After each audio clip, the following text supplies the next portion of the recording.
안녕하세요. 건강 365 아나운서 최인경입니다. 췌장염은 췌장에 발생하는 염증 질환입니다. 음주, 또 비만과 담석이 원인으로 지적되기도 하는데요. 비만도 문제지만 반대로 심한 다이어트가 담석을 유발할 수도 있기 때문에 조심할 필요가 있습니다.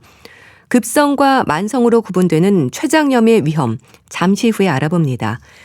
그리고 무좀은 여름에 조심해야 한다는 생각을 하지만 무좀의 위험은 계절과 상관이 없고요. 치료에 있어서도 꾸준한 인내가 필요한데요. 곰팡이균인 무좀의 위험 살펴보겠습니다. 건강 365 이소라의 언론 어게인 듣고 시작하겠습니다. KBS 라디오 건강 365 함께하고 계십니다.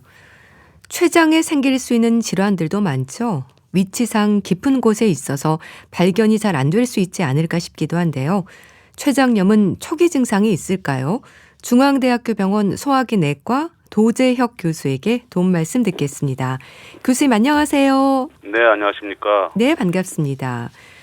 췌장에 이상이 있다는 말을 들으면 다른 질환보다 일단 긴장하게 됩니다. 발견도 어렵고 치료도 힘들다는 생각을 하는데요. 췌장염의 위험은 어떨까요? 네. 췌장염은 다양한 원인으로 췌장과 췌장 주위에 염증이 생긴 경우를 췌장염이라고 우리가 얘기를 하고 있습니다. 네. 일반적으로 급성 췌장염은 등으로 퍼지는 심한 상복부 통증이 있고 혈액 검사에서 아밀라제, 리파제 같은 췌장 소화 효소가 있거든요. 네. 그 소화 효소 수치가 정상보다 최소 3배 이상 상승되어 있고 초음파나 CT, MRI 등과 같이 여러 가지 검사를 통해서 췌장의 염증이 확인하는 그런 3가지 경우 중에서 2가지 이상에 해당되면은 급성 췌장염으로 진단할 수 있다는 국제적인 공통된 진단 기준이 있거든요. 네. 그래서 이 기준을 통해서 진단을 합니다. 네. 최근 연구에 따르면 급성 췌장염은 전 세계적으로는 인구 10만 명당 1년에 한 3.8명 정도에서 발생하고 북미랑 유럽 등에서 상대적으로 굉장히 많이 발생을 하는 것으로 알려져 있고요. 우리나라를 포함한 아시아에서는 좀 적게 발생하는데 우리나라는 통계에 의하면 1년에 10만 명당 15명에서 19명 정도에서 급성 췌장염이 발생하는 것으로 알려져 있습니다. 네. 췌장의 크기가 크진 않죠? 네, 그렇죠. 췌장은 크기가 크지 않고요. 네. 췌장은 위에 뒤쪽, 즉 후복강이라고 그러죠. 몸의 뒤쪽에 위치해 있고 길이는 12에서 한 20cm 정도 되고 폭은 4에서 2cm, 무게는 80에서 한 100g 정도 되는 그 오이나 소세지처럼 길쭉하게 생긴 모양의 장기입니다. 네. 그렇게 크기는 작아도 하는 일이 많은 것 같은데요. 일단은 호르몬 분비나 소화 기능도 하지 않나요? 네, 맞습니다. 췌장은 크게 3가지 매우 중요한 기능이 있다고 저희가 보고 있습니다. 네. 첫 번째로 췌장은 우리가 섭취하는 중요 영양소가 단백질, 지방, 탄수화물이겠죠. 네. 그래서 이런 단백질, 지방, 탄수화물을 소화시켜주는 그런 소화 효소를 만들어내는 그런 기능을 하고 있습니다. 네. 이러한 기능을 담당하는 그 세포를 선방세포라고 하는데 이 세포가 전체 췌장세포의 90% 이상을 차지하고 있죠. 네. 그래서 음식을 소화에 있어서 굉장히 중요한 역할을 합니다. 네. 또 2번째는 잘 아시겠지만 췌장에 이상이 있으면 당뇨가 생긴다고 얘기를 하잖아요, 보통. 근데 그런 이유가 췌장세포의 한 2% 정도를 차지하는 것을 췌도세포라고 불리는 세포가 그걸 차지하고 있는데요. 그 췌도세포에서는 잘 아시는 것처럼 인슐린, 글루카곤과 같이 우리 몸의 혈당을 조절하는 호르몬을 생성을 하거든요. 그렇기 때문에 우리 몸의 혈당을 조절하는 데 있어서 췌장이 굉장히 중요한 역할을 합니다. 또 하나 저희가 잘 모르는데 마지막으로 췌장세포에서 만들어진 소화 효소가 12장으로 나오는데 그 췌장 효소를 통과하는 그 통로를 췌관이라고 하거든요. 그래서 이 췌관을 구성하는 췌관 세포에서는 알칼리 성분이 많이 함유되어 있는 중탄산염을 생산을 합니다. 이 중탄산염은 췌관 세포에서 생성이 되면 췌관을 통해서 소화 효소와 함께 12장으로 배출이 되는데 위산이 굉장히 센 산이죠. 그렇죠. 굉장히 강력하죠. 그래서 이 중탄산염은 그런 위산을 중화해서 12장 궤양을 예방하는 그런 역할도 합니다. 정리해서 말씀드리면 췌장은 우리 몸에서 영양소 소화, 그리고 혈당 조절, 그리고 위산을 중화해서 궤양을 예방하는 굉장히 중요한 역할을 하는 장기입니다. 네. 췌장의 기능에 대해서 말씀 주셨는데요. 그러니까 전반적인 대사 기능에 영향을 준다고 이해하면 될 것 같은데 췌장 질환을 부담스러워하는 건 혈관을 지나면서 생길 수 있는 위험도 문제가 되는 걸까요? 네. 그런 위험도 있을 수가 있는데 네. 왜냐하면은 췌장 주위에는 대동맥, 복강동맥, 뭐 상장간동맥, 총간동맥, 간문맥 네. 그런 굉장히 중요한 혈관들이 많이 분포되어 있거든요. 그렇기 때문에 췌장염이 심하거나 췌장암이 있는 경우라면은 이런 주요 혈관들에게 큰 영향을 미칠 수가 있습니다. 네. 그런데 이런 췌장을 살피는 데 있어서 검사가 쉽지 않다고 들었습니다. 일단은 상복부 초음파로 확인을 하는 거죠? 네, 근데 좀 전에 제가 말씀드렸듯이 네. 췌장의 위치가 우리 몸 앞쪽에 있는 게 아니라 뒤쪽에 있는 장기라고 말씀을 드렸잖아요. 근데 이제 복부 초음파는 이제 앞쪽을 통해서 네. 이렇게 보기 때문에 그렇네요. 그렇죠. 췌장 앞쪽에는 위나 소장과 같은 건 장이 위치를 하고 있습니다. 그래서 이 복부 초음파 같은 경우가 이제 가스를 만나면은 그 산란이 돼서 잘 안 보이는 경우가 있거든요. 네. 그렇기 때문에 보통 우리가 보는 복부 초음파로는 이 췌장을 전부 이렇게 아주 자세하게 관찰하는 게 용이하지 않는 경우가 많습니다. 네.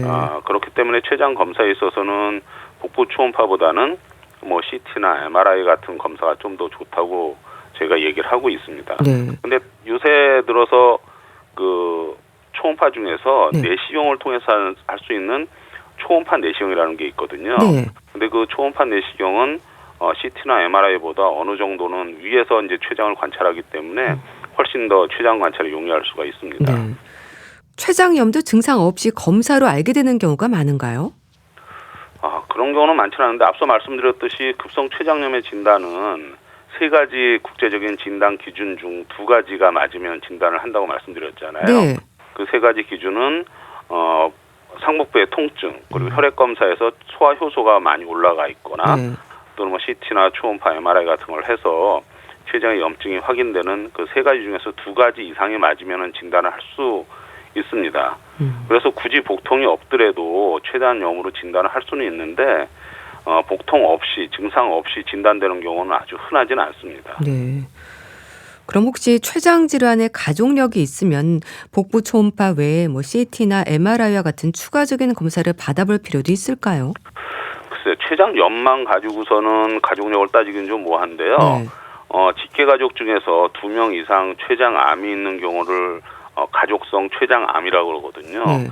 이런 경우라면 다른 직계 가족의 췌장암 발생 위험이 굉장히 높기 때문에 이런 경우라면 뭐 CT나 MRI 같은 검사를 주기적으로 실시해서 췌장암 발생이 있는지를 확인하는 게 필요합니다.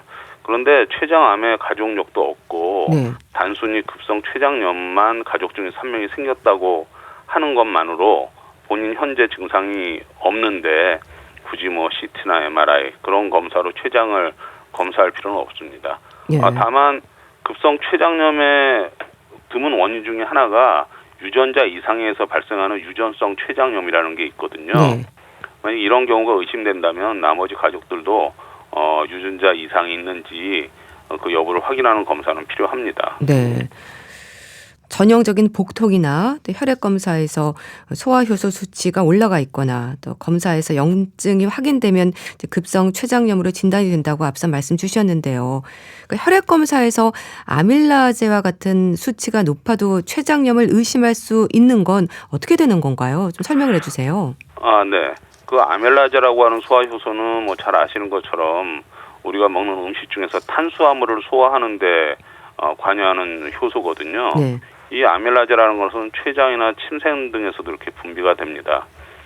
제가 좀 전에 말씀드린 것처럼 급성 췌장염 진단 기준 중에 하나가 아밀라제나 리파제 같은 그 소화 효소 수치가 최소한 3배 이상 증가되어 있는 경우에 진단 기준 중에 하나라고 말씀을 드렸습니다. 네. 그런데 혈액 아밀라제 수치는 췌장염 이외에 침샘에 이상이 있는 경우라든지 신장, 즉 콩팥 기능이 떨어져 있는 경우, 네. 임신을 했다거나 당뇨병이 심해서 케톤산 혈증이 생긴다거나 뇌 쪽에 이렇게 외상을 받는다거나 담낭염이나 담관염, 위궤양, 천공, 장 폐쇄, 뭐 자궁의 임신 그런 경우에서도 이 아밀라제 수치가 많이 올라갈 수가 있거든요. 네. 그렇기 때문에 아밀라제 수치가 올라가 있는 것만 자체로 췌장염이 있다 없다를 판단하기는 좀 어렵고 네. 증상이 같이 동반된다면은 췌장염으로 진단을 할 수가 있습니다. 네. 췌장염이 급성과 만성으로 구분이 되나요? 만성인 경우도 있다고 하던데요. 네, 맞습니다. 췌장염은 크게 급성 췌장염과 만성 췌장염으로 현재 구분을 하고 있습니다. 그럼 급성기를 지나면 만성화되는 건가요?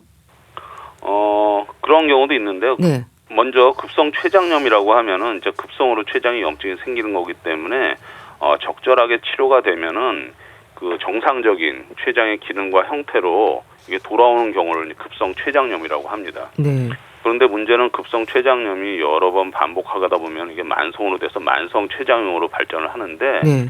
이 만성 췌장염은 저희가 흔히 췌장의 모양이라든지 그러니까 형태학적으로나 기능적으로 네. 정상 췌장으로 돌아올 수 없는 그런 돌아올 수 없는 다리를 걷는 상태를 만성 췌장염이라고 얘기를 하고 있습니다. 네. 만성일 때는 췌장 기능에도 문제가 생기는 경우가 많겠네요. 그럼 이렇게 염증이 반복되는 만성 췌장염도 흔한가요? 만성 췌장염은 아주 그렇게 흔하진 않는데요. 네. 통계에 의하면 전 세계적으로 1년에 인구 10만 명당 5명에서 12명 정도 이렇게 발생하고 있고 네. 만성 췌장염 환자의 한 35% 정도는 그 과거에 반복적인 그런 급성 췌장염이 있었던 경우로 알려져 있습니다. 또 만성 췌장염이 당뇨병을 유발하기도 하고 영양 장애로 이어지기도 한다고 하던데요. 그렇습니까? 네, 좀 전에 말씀드린 것처럼 만성 췌장염의 정의는 췌장이 형태학적으로나 기능학적으로 영구적인 손상을 받은 상태라고 말씀을 드렸잖아요. 네. 그렇기 때문에 만성 췌장염이 있으면 췌장의 중요 기능 중 하나가 소화 효소를 분비하는 거라고 말씀드린 것처럼 네. 이 소화 효소 분비가 되지 않기 때문에 소화에 문제가 발생을 합니다. 그렇겠네요. 제가 좀 전에 말씀드린 영양소라는 게 탄수화물, 지방, 단백질이 있는데 네. 이 영양소 중에서 특히 췌장에서는 리파제라고 하는 그런 지방을 소화시킬 수 있는 소화 효소가 만들어지거든요. 네. 그래서 이 만성 췌장염 중에서 만성 췌장염이 생기면 리파제가 떨어지기 때문에 영양소 중에서 지방에 대한 소화 장애가 먼저 이렇게 나타납니다. 그래서 만성 췌장염이 심해지면은 네. 지방변이 생길 수도 있고요. 또 췌장의 기능 중에 하나가 우리 몸에 당을 조절하는 중요한 기능을 한다고 말씀드렸잖아요. 네. 그래서 인슐린과 같이 당 조절에 필요한 호르몬 분비가 감소되기 때문에 네. 당뇨병이 발생할 수가 있습니다. 급성 췌장염의 단계에서부터 조심할 필요가 있겠는데요. 자, 그럼 췌장염의 원인은 어떻게 설명이 될까요? 예, 급성 췌장염은 매우 다양한 원인에서 발생을 하는데요. 네. 그중에서 담석과 음주가 급성 췌장염의 가장 많은 원인으로 알려져 있고요. 그 외에 고중성지방 혈증이라고 트리그리세라이드라고 하는 중성지방이 많이 높거나 네. 아니면 칼슘이 높다거나 그리고 여러 가지 약물 등에 의해서 많이 발생하는 그런 원인으로 알려져 있습니다. 네. 만성 췌장염의 가장 많은 원인은 술을 많이 먹는 음주로 알려져 있습니다. 네. 담석과 음주가 가장 큰 원인이라고 하셨는데요. 그건 왜 그런 건가요? 글쎄요, 음주와 담석에 의해서 췌장염이 생기는 기전에 의해서는 아주 정확히 밝혀져 있지는 않지만요. 네. 술을 마시는 경우, 음주인 경우에 알코올에 의해서 알코올 독성 자체가 직접 췌장에 손상을 줄 수가 있어서 췌장염이 생길 수가 있고 네. 또 알코올 자체에 의해서 췌장으로 가는 혈액의 흐름이 좀 떨어져서 췌장 손상을 유발할 수가 있는 것도 하나의 원인으로 알려져 있고요. 네. 또 하나는 그 알코올이 췌장에서 만들어지는 소화 효소 분비를 자극하는 그런 호르몬이 있거든요. 그 호르몬 분비를 증가시켜서 이 소화 효소가 췌장 세포 내에서 아주 과도하게 만들어지면은 그 소화 효소 자체가 단백질, 지방, 탄수화물을 소화시킬 수 있는 효소이기 때문에 네. 췌장 세포 자체도 단백질로 구성이 돼 있잖아요.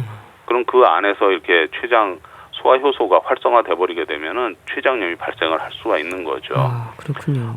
그게 이제 음주에 의한 원인으로 현재까지 알려져 있는 거고요. 네. 담석이 원인인 경우라면은 췌장액은 제가 좀 전에 말씀드린 것처럼 췌관을 통해서 십이지장으로 나오는데 이 췌관은 십이지장으로 나오기 전에 간에서 만들어진 담즙이 나오는 통로를 담관이라고 하거든요. 네. 이 췌관과 담관이 합쳐져서 십이지장으로 나오는데 담석이 있는 경우에 이 담관을 이 담석이 막아버리게 되면은 췌장에서 만들어진 소화 효소가 십이장으로 배출이 잘 안 되겠죠. 네. 그렇기 때문에 이제 췌장염이 발생할 수 있다고 알려져 있습니다.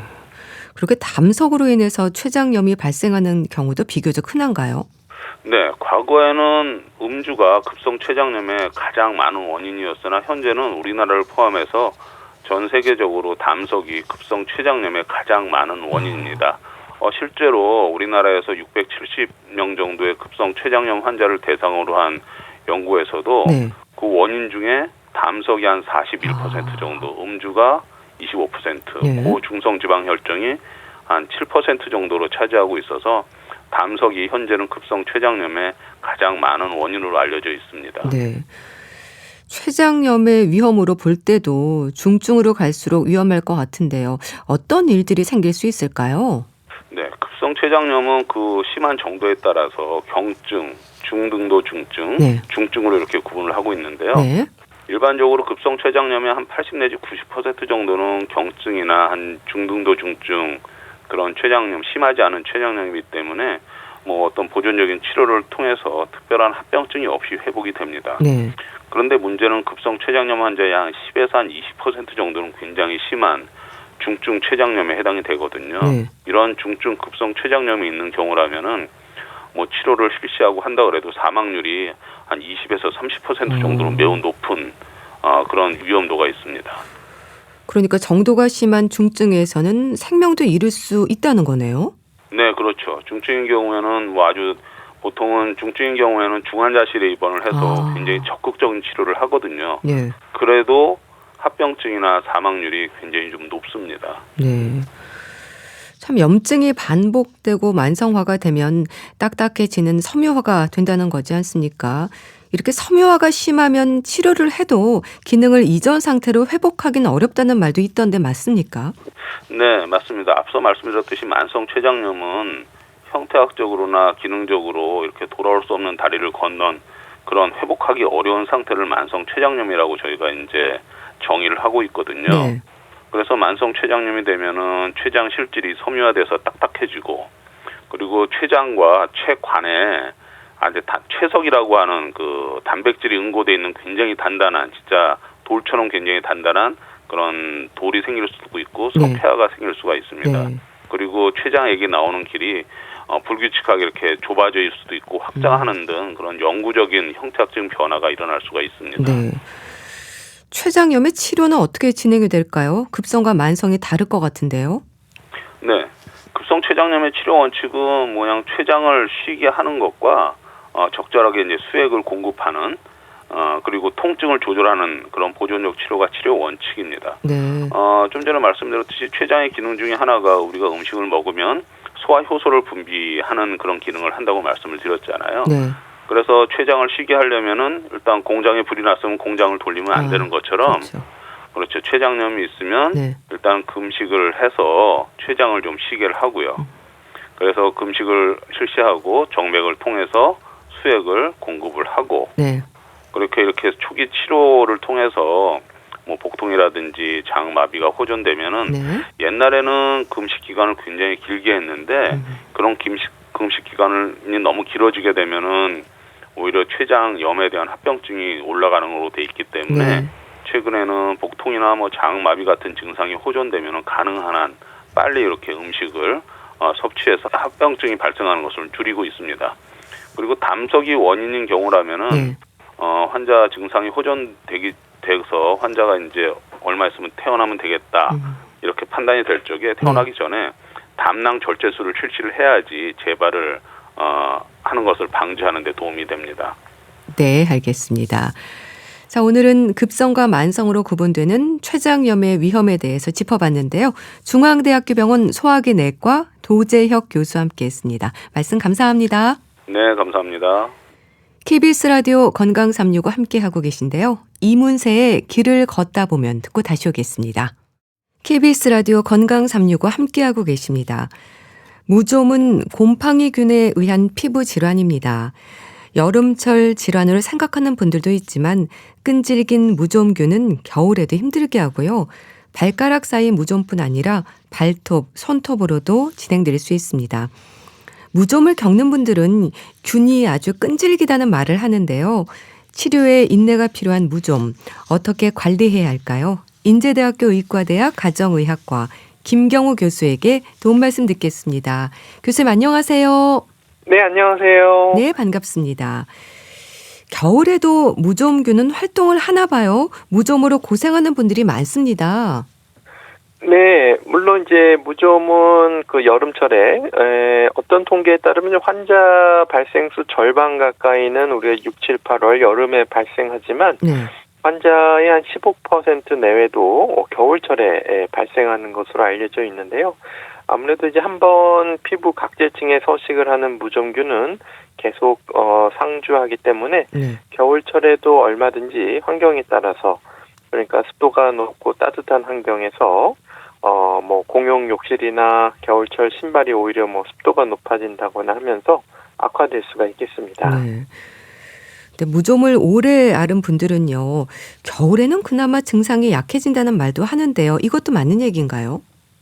네, 그렇습니다. 무좀균을 비롯해서 이제 많은 균들이 각자 그 번식하기 좋은 환경들이 있는데요. 네. 그 온도와 습도에 따라서 번식하는 속도의 차이가 있는데, 무좀균 같은 경우에는 보통 한 25도에서 30도 사이에 그리고 습도가 75에서 95%일 때 가장 빨리 잘 자라고 또 포자라고 하는 우리가 C 형태의 포자 형태도 빠른 것으로 알려져 있어서 겨울철은 여름철에 비해 상대적으로 성장 속도가 느리다고 할 수 있겠지만 그 특수한 환경에서는 역시 잘 번식할 수가 있겠습니다. 네. 무좀은 곰팡이균인가요? 네, 그렇습니다. 여러 가지 이제 곰팡이균들 중에서 피부 사상균, 그러니까 실사자를 써서 실같이 이제 가느다란 세균, 곰팡이균이다 이렇게 볼 수가 있겠는데요. 네.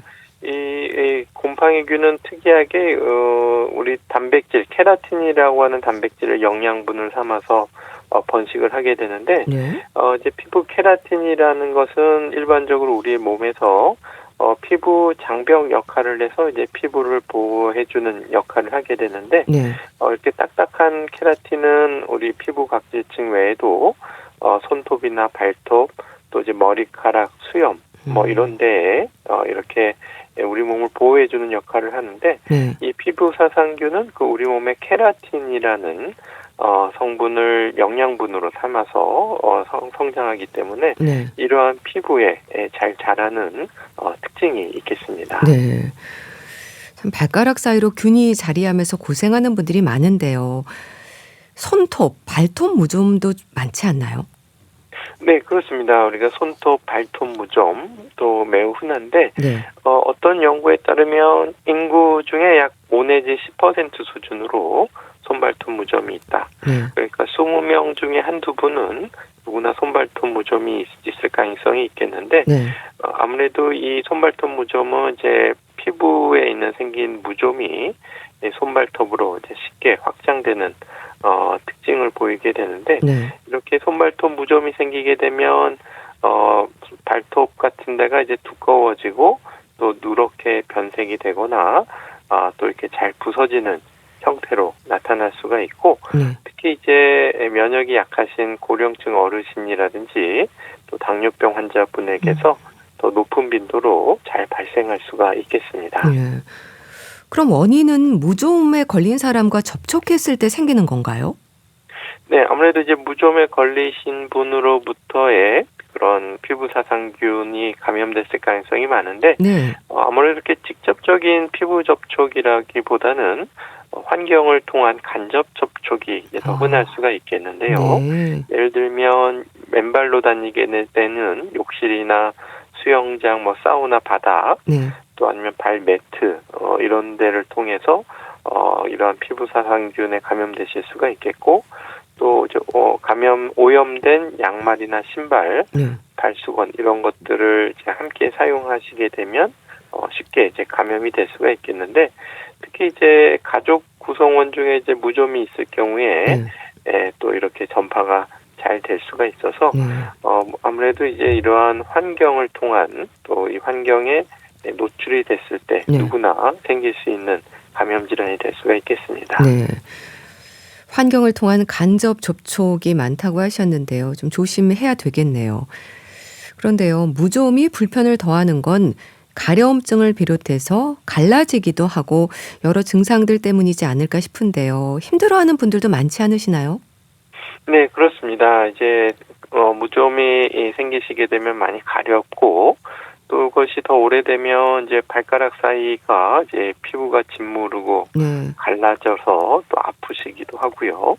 또 뭐 물집이 생겨서 또 가려워서 또 긁다가 또 상처가 생기기도 하고 또 발바닥 같은 데가 이제 두꺼워지고 하얗게 각질이 많이 일어나기도 하고 또 발바닥이 두꺼워지면 또 탄력성이 떨어지니까 이제 쩍쩍 갈라지기도 하고 또 이렇게 갈라진 틈으로 2차적인 세균 감염이 같이 생기면서 염증이 또 악화될 수도 있겠습니다. 네. 뭐 가렵고 발가락 사이가 짓무르고 아프기도 하고 두꺼워지고 각질도 생기고 이렇게 다양한 증상들이 있다는 건 무좀에도 종류가 좀 많다는 걸까요? 네, 그렇습니다. 이제 무좀이 이제 피부에 나타나는 종류를 이렇게 분류를 또 하기도 하는데요.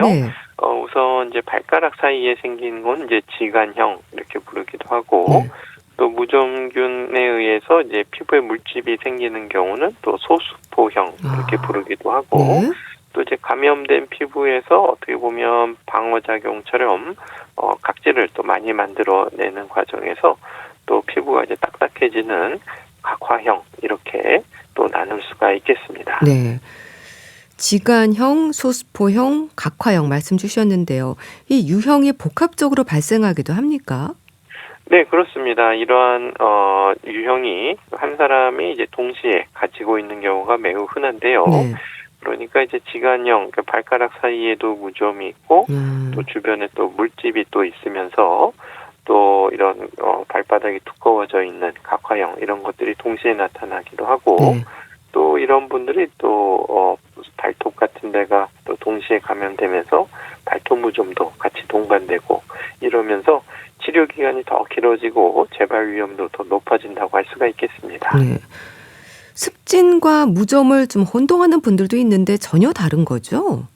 네, 그렇습니다. 아무래도 이제 무좀은 이제 곰팡이균 감염이 되겠고, 습진, 피부에 생긴 염증은 일반적인 염증 반응을 다 통틀어서 말하기 때문에 겉으로 봐서는 뭐 좀 빨갛게 피부가 짓무른다든지 하면서 습진처럼 또 착각하실 수가 있는데 완전히 이제 치료제가 다를 수가 있기 때문에 우리가 이제 면역 염증이 좀 과한 상태, 뭐 여러 가지 알레르기 물질이나 독성 물질에 노출됐을 때 접촉성 피부염이 생기는 경우에는 물론 이제 원인 물질과의 접촉을 차단해야 되지만 그 염증을 이제 가라앉히기 위해서 면역 억제를 시킬 수 있는 스테로이드 연고 같은 것들을 이제 증상 완화를 위해서 바르실 수가 있는데 이런 스테로이드 연고는 또 염증이 가라앉는 것 같지만 무좀에 바르시게 되면 좀 가려운 것도 덜한 것 같고 염증도 가라앉는 것 같지만 사실은 곰팡이균이 더 번식하면서 더 악화가 될 수가 있고 더 번질 수가 있기 때문에 일단은 진균 감염이 의심이 되면 의사의 진단을 받고 필요하면은 검사를 통해서 거기에 맞는 적절한 치료제를 사용하시는 것이 좋겠습니다. 그렇다면 진단이 중요할 것 같은데요. 무좀은 어떤 검사로 확인을 하나요? 네, 우선 그 의사의 이렇게 눈으로 보는 시진, 그 나타나는 피부 병변을 직접 관찰하는 것이 매우 중요하고 의심이 될 때는 우리가 현미경으로 직접 피부 사상균을 이제 현미경으로 관찰하게 되면 우리가 진단할 수가 있는데 그냥 피부의 각질을 이렇게 긁어서 보면은 잘 안 보이기 때문에 우리가 KOH라고 하는 용액을 떨어뜨려서 피부를 좀 각질층을 녹이고 거기에 남는 균사, 그 사상균, 실처럼 가느다란 이런 곰팡이균과 또 동그란 포자 이런 것들을 확인하게 되면은 이것은 피부 사상균 감염이다 이렇게 또 진단할 수가 있겠고 또 필요한 경우에는 이제 진균을 배양하는 배양 검사를 통해서 또 확인할 수가 있겠습니다. 이 무좀균이 아주 끈질기다는 말을 많이 하는데요. 치료제도 다양한가요? 네, 그렇습니다. 이제 우리가 보통 이제 바르는 항진균제 연고 이런 것들이 1차적인 치료가 되겠는데 네. 문제는 이걸 이제 연고 같은 걸 바를 때 효과적으로 피부 각질층이나 이런 데 잘 침투가 될 것인가, 잘 전달이 될 것인가가 문제인데 네. 특히 이제 발톱 같은 경우에는 약물이 통과가 하기 어렵기 때문에 특수한 국소제, 그러니까 우리가 매니큐어 같은 그 라카를 이제 바르는 제품들이 나와 있기도 하고 또 이렇게 매니큐어처럼 라카를 바르지만은 또 충분히 약물 침투가 안 되기 때문에 이런 손발톱 무좀에는 먹는 항진균제, 경구 항진균제를 사용해야 되는 경우가 있겠고 또 손발톱 무좀이 아니라고 하더라도 각화가 심하거나 또 재발이 잦은 경우에는 물론 국소적으로 항진균제를 바르기도 하면서 먹는 항진균제를 동시에 사용할 수도 있겠습니다. 네. 그럼 일단은 항진균제 연고로 시작을 하는 거네요?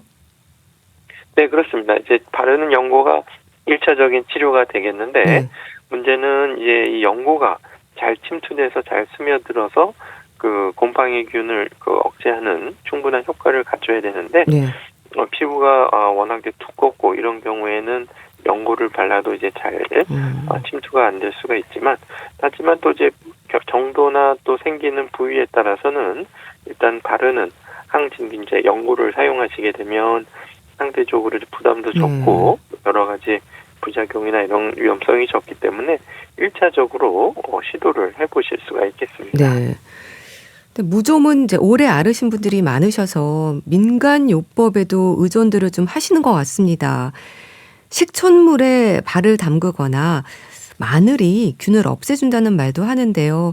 이런 잘못된 민간요법이 오히려 증상을 또 악화시키지 않을까요?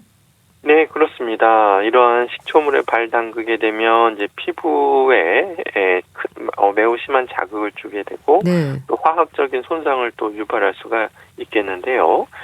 이러한 무좀균이 이제 피부 각질층이 있기 때문에 이러한 각질층을 손상시키는 여러 가지 민간요법을 하게 되면 각질층이 일시적으로 이렇게 벗겨지면서 무좀이 낫는 것처럼 보일 수가 있는데 실제로는 무좀균이 계속 상주해 있고 다시 피부가 재생되면서 다시 무좀이 악화되고 또 그 과정에서 오히려 피부 손상이 생길 수가 있기 때문에 이러한 자극적인 또 화학적인 손상을 주는 것은 오히려 더 독이 더 크다고 할 수가 있겠고 우리가 이제 검증된 안전한 치료약제를 꾸준히 사용하시는 것이 매우 중요하시겠습니다. 네.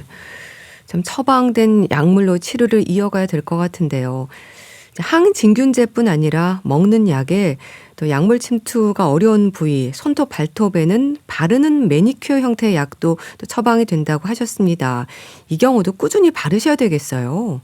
네, 그렇습니다. 특히 이제 손발톱 무좀은 이제 물론 이제 매니큐어 형태의 약이 일반적인 연고보다 더 침투율이 좋긴 하지만 충분한 효과가 없을 수가 있기 때문에 이제 먹는 항진균제를 이제 병행하셔야 되겠는데 일단 이제 바르는 매니큐어 형태는 우리가 이제 하루에 한 번씩 바르실 수가 있겠고 예전에는 좀 약물 침투를 도와주기 위해서 손발톱의 일부를 이렇게 사포 같은 걸로 거친 걸로 갈아서 그 다음에 이제 바르는 약간 좀 번거로울 수 있는 그러한 매니큐어 바르는 형태가 있었는데 최근에는 그런 과정 없이도 충분히 이제 바르는 매니큐어 효과가 좋은 매니큐어 형태의 손발톱 무좀약이 나와 있기 때문에 그런 것들을 이제 의사로부터 이제 처방받아서 사용하시는 것이 좋겠고 또 이제 먹는 항진균제 같은 경우에도 이제 꾸준히 이제 복용하시는 것이 필요하실 수가 있는데 특히 이제 손발톱 무좀 같은 경우에는 계속 어느 정도 이 손발톱 케라틴 성분 내에 이런 피부 사상균이 계속 존재해 있기 때문에 이것이 이제 충분히 자라서 올라올 때까지 꾸준히 이제 약을 복용하셔야 되는데 사실 손발톱이 자라는 속도는 사람마다 좀 차이가 있지만 하루에 0.1mm씩 한 달에 해봤자 한 3mm 정도밖에 자라지 않기 때문에 이것이 충분히 약물이 충분히 전달돼서 오염된 이런 손발톱이 제거될 때까지는 최소한 6개월 내지 12개월 정도 장기간 복용이 필요하실 수가 있겠는데 뭐 이제 먹는 약 단독 또는 이제 바르는 약 단독 이렇게 하시는 것보다는 먹는 약과 또 이런 바르는 국소제를 병합해서 사용하시는 것이 더 효과가 좋으실 수가 있겠습니다. 네. 그런데요, 또 먹는 항진균제가 먹는 약이 위장 장애와 간을 상하게 한다는 말도 있는데 이 부분은 어떨까요? 잘못 알려진 얘기일까요? 네, 아무래도 이제 먹는 약을 드시는 경우에 드물지만 간 수치 상승이나 또 위장 장애, 두통 이러한 이상 반응을 일으킬 수가 있겠고 또 먹는 항진균제 종류별로 또 차이가 있을 수가 있겠는데요. 대부분은 안전하지만 또 드물게 이러한 부작용이 생길 수가 있기 때문에 약을 드시면서 충분히 이러한 이상 반응을 확인하는 것이 필요하고 그렇기 때문에 또 좀 간질환 위험이 있으신 분들은 이런 약을 투약하기 전에 검사를 하고 또 약을 드시면서 중간에 검사를 해서 이상이 생겼는지 특히 간 기능 같은 것이 올라갔는지를 확인해 보실 수가 있겠고 또 이제 먹는 약을 쓰지만 또 효과가 좀 떨어지더라도 간독성 가능성이 좀 적은 약제를 또 상황에 따라서 이제 선택하실 수가 있겠고 또 이렇게 약을 드셔서 좀 이상 반응이 생겼다고 하더라도 대부분은 약을 끊게 되면 다시 정상으로 들어올 수가 있기 때문에 안전하게 감시하면서 또 필요한 경우에 검사를 하면서 드시면 크게 걱정하실 정도는 아니라고 할 수 있겠습니다. 네. 약을 꾸준히 처방대로 잘 사용하면 증상이 완화될 텐데요. 증상이 가라앉았다고 해서 임의로 약을 중단하면 안 된다고 들었습니다. 숨어있는 균도 있고 재발 위험도 높다면서요? 네, 그렇습니다. 이제 재발 위험이 통계에 따라 차이가 있지만 보통 20% 내지 50%까지도 알려져 있고, 이제 재발이라는 거는 이제 숨어 있는 균이 다시 자라는 건지, 재감염, 그러니까 다 나았는데 다시 감염이 돼서 걸리는 건지 이제 명백하게 구분하기는 좀 어려울 수가 있겠는데, 이제 피부 이를 각질층에는 이제 피부 곰팡이균들이 깊숙이 있기 때문에 겉으로 봐서 이제 좋아졌다고 해서 균이 완전히 또 사라진 것은 아닐 수가 있기 때문에 좀 이제 겉으로 봐서 좀 좋아졌다고 하더라도 충분히 깊이 있는 균을 제거하려면 추가적으로 더 치료가 필요할 수가 있겠고 또 이제 재감염 같은 경우에는 주로 자기 균에 의해서 재감염되는 경우, 그러니까 본인이 신었던 양말이나 또 환경, 신발 이걸로 통해서 재감염될 수가 있기 때문에 꾸준한 노출될 수 있는 환경 관리 이런 것들을 병행하시는 것이 필요하겠습니다. 네. 온도, 습도의 영향을 많이 받는다고 하셨는데 관리를 하셔야 될 것 같고요.